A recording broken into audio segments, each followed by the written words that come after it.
6 empréstimos que deram muito certo lá do canal Eurofut. Então bora lá reagir, deixar teu like, comenta, se inscreva, vamos lá. Empréstimo Olha o Coutinho é uma aí. maneira de você conseguir um jogador sem ter que desembolsar aquela Já que ele foi pro Bayern, né? dele, né? E apesar de ter jogador que vai para um clube emprestado e sequer joga direito, em outras situações o cara vai e destrói. Então hoje a gente vai contar as histórias de 6 empréstimos que deram absurdamente certo. Vamos lá. Eu sou o Pedro Silveira, você está no Eurofut e um dos tipos mais comuns de empréstimo aí são aqueles de um jogador muito jovem que ainda não tem cancha, experiência, né, então, ou ganhar minutos na sua equipe, mas de repente em outro time o cara pode jogar. E por isso que a gente começa a lista falando do Lukaku. E na verdade assim, o Lukaku já passou pelas duas coisas, né? Recentemente o empréstimo dele na Inter de Milão não deu muito certo por causa das lesões, o gol perdido na final da Champions, depois aquela treta dele querer negociar com a Juventus enquanto ainda era jogador da Inter. Virou persona não grata por lá, mas o empréstimo do Lukakão que deu muito certo foi quando ele era molequinho ainda. Ele foi do Anderlecht da Bélgica para os Blues com apenas 18 anos de idade, quando ainda era só uma promessa. Novinho, né? Só que a primeira passagem dele pelo Chelsea não foi das melhores, já que ele não conseguiu muitas oportunidades naquele time que acabou ficando marcado como campeão da Champions, né, em 2012. Nessa temporada 11-12 ele participou apenas de 8 jogos na Premier League e nenhum na Champions, pra vocês terem uma ideia. E aí pensa na seguinte cena, quando o Chelsea ganha a Copa da Inglaterra daquela temporada, no ônibus do time, né, chega o Kalou, ex-atacante dos Blues, e pega a taça e coloca no colo do Lukaku, que tinha jogado apenas 2 minutos na competição. Aí o Lukakão naquela época disse o seguinte: eu não queria tocar no troféu, porque assim como na Champions League, eu não participei de nada. Não gosto que falem comigo sobre a Champions. Não fui eu, e sim meu time que ganhou. Beleza, então, Lukaku, e aí com esse climão meio estranho por lá, ele acaba sendo emprestado pro West Bromwich na temporada 2012-2013. Ninguém botava tanta expectativa em cima dessa transferência temporária, né? Mas acabou sendo uma que deu muito certo naquela época. Apesar de não ser um clube midiático como o Chelsea, foi durante essa aí do Lukaku indo pro Albion não sabia não. Sabia que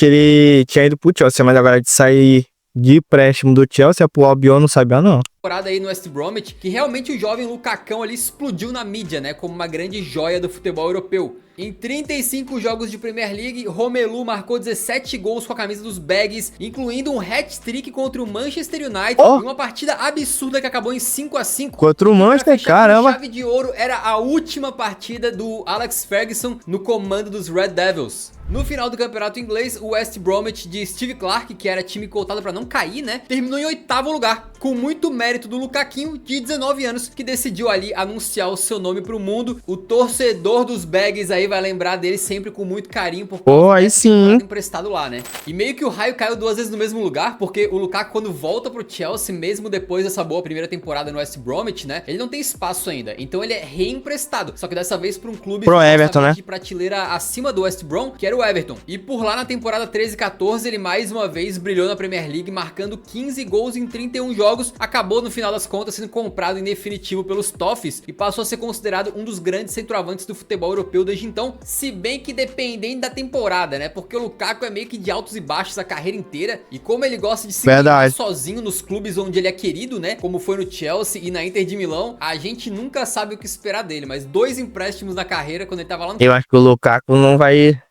mais conseguir jogar em alto nível não, porque do jeito que ele tá, joga em um clube, aí acaba brigando, aí vai para outro clube e acaba brigando, e se ele ficar brigando aqui e lá e tal, ele acaba não conseguindo focar 100% no futebol dele, acaba não conseguindo jogar certo. Atualmente que eu tô gravando esse vídeo, ele tá na Roma, né, pelo menos ele tá jogando mais ou menos, mas não chegou mais a jogar aquele alto nível que ele chegou a jogar um dia pelo Everton, pelo Manchester United e tal, então é complicado. Pela Inter de Milão até que ele jogou mais ou menos, mas acabou brigando, como eu falei antes.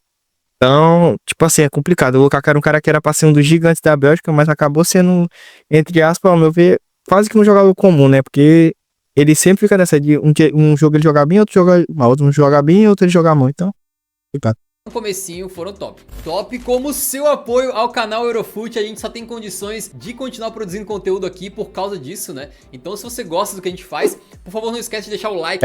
Se inscreva, galera, ajuda demais mesmo. E outro tipo de transferência que costuma muito acontecer, fora essa de jovenzinho que tá buscando espaço, é quando um cara fica sem clima num clube, né? As coisas não tão legais, e aí de repente ele vai passar uma temporada em outro clube pra ver se consegue retomar o futebol. E foi mais ou menos isso que aconteceu com o Ibrahimovic, né? Ele tava muito bem na Inter de de Milão, quando rolou aquela transferência pro Barcelona, lá em 2009. Na época poderia parecer uma contratação perfeita, né? O Barça investiu pesado pra levar o cara, meteu o Eto'o na troca e tudo, o Ibra já era um dos melhores centroavantes do mundo, só que eles não contavam que o Ibrahimovic teria diversos problemas na Catalunha, o principal deles sendo ali um relacionamento, digamos, um pouquinho conturbado, né, com o Dr. Pepe Guardiola. E aí por isso a passagem dele no Barça acabou durando apenas uma temporada. É considerada um fiasco, apesar de que o número de gols dele foi bem ok. Só que essa frustração deu espaço para um baita empréstimo que veio a seguir. O Ibra ficou naquela torta de climão lá com o Pepe, né? E acabou sendo emprestado para o Milan. Estou muito ansioso para ganhar troféus com o Milan, incluindo a Liga dos Campeões. Estou indo para um dos maiores clubes do mundo, ainda maior que o Barcelona. Não acho que os torcedores da Inter ficarão muito desapontados. Eles ganharam tudo na temporada passada e tem outras coisas em mente. E lembra daquela famosa frase do Ibra de que você comprou uma Ferrari e está dirigindo como se fosse um Fiat? Então meio que as coisas foram assim, porque a primeira temporada do sueco lá em Milão foi maravilhosa, né?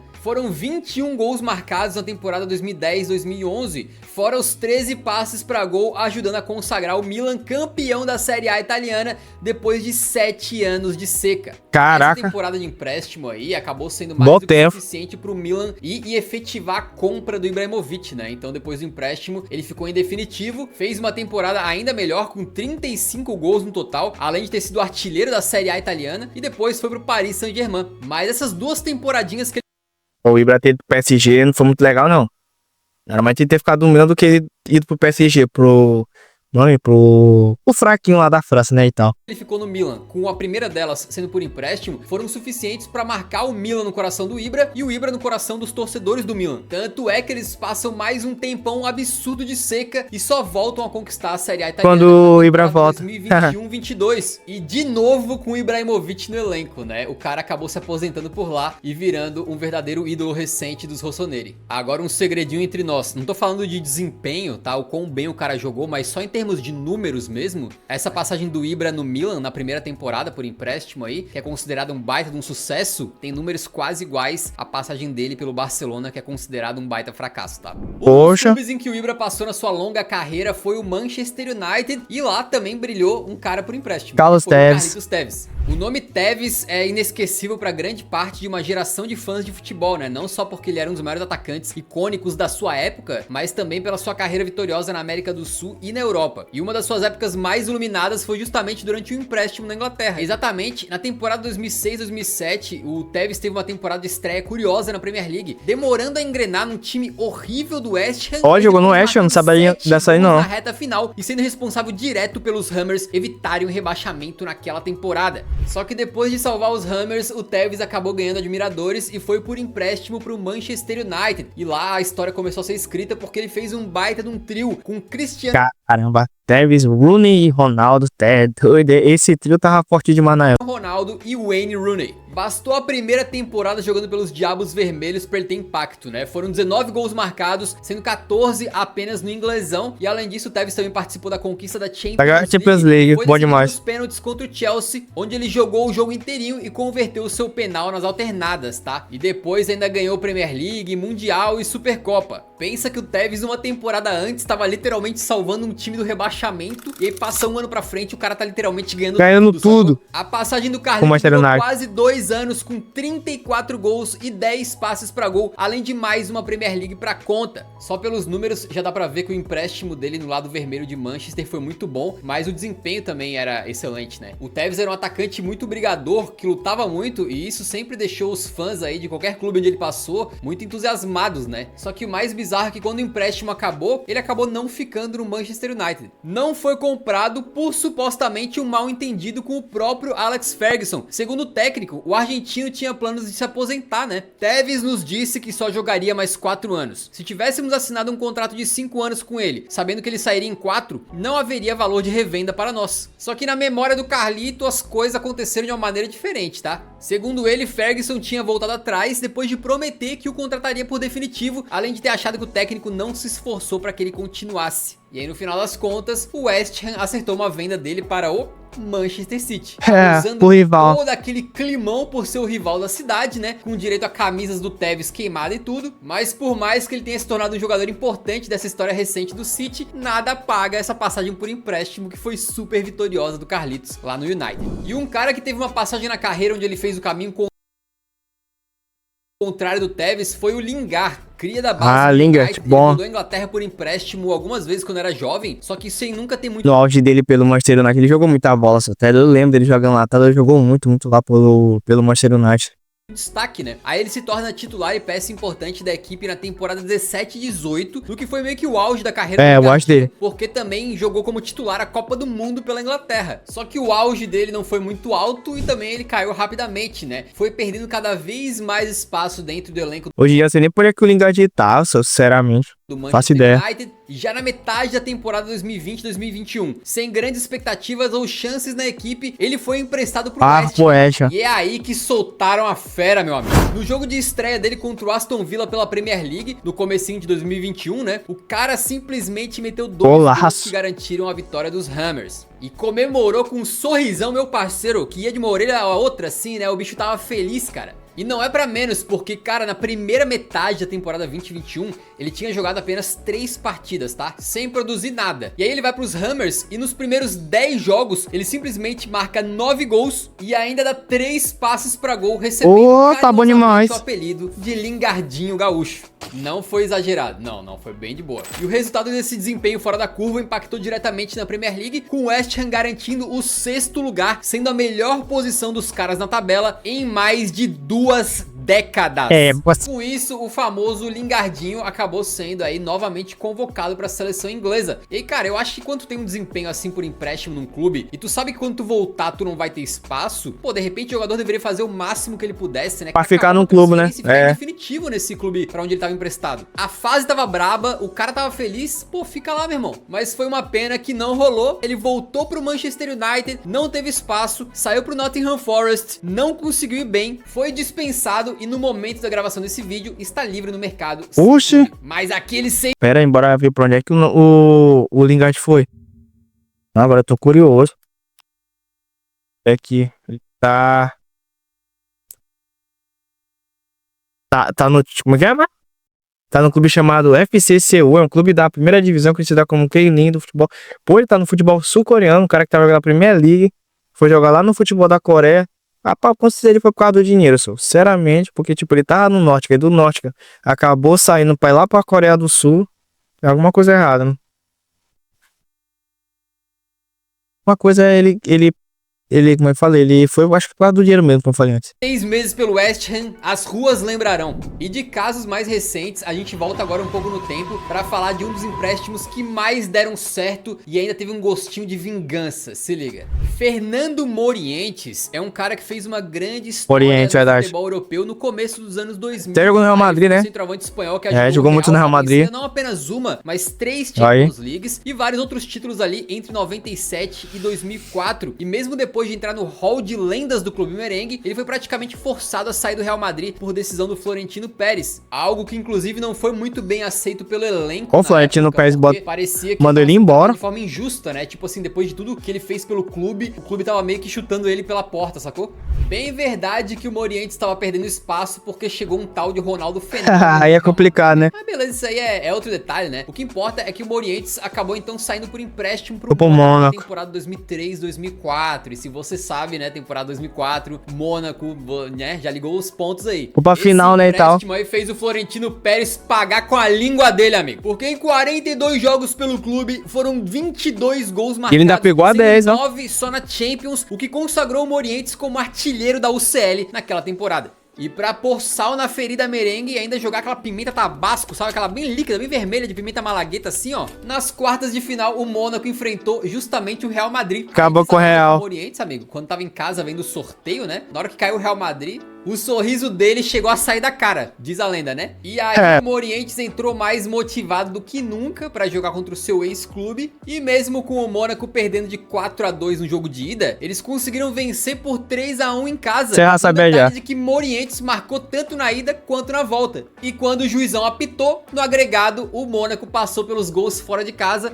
E o Morientes certamente na cabeça dele tava pensando, Toma essa, senhor Florentino Pérez. Você ser eliminado Que vingança, hein? tomando 2 gols de um jogador que você enviou por empréstimo pro outro clube é dose, né, cara? O Coutinho que o diga. É verdade. Contra o Chelsea, Coutinho no Bahia. Marcou nos 2 jogos, incluindo um gol numa tabelinha linda ali na segunda partida, né? E classificou o clube para a final da competição. E apesar do Mônaco ter sido atropelado na final, perdendo pro Porto por 3-0, o Morientes, com apenas uma temporadinha pelo Mônaco, já virou uma lenda da história do clube. Ele volta pro Real Madrid, mas sem... Pô, só dele ter chegado na final da Champions League com o Mônaco, poxa, já foi histórico, pô.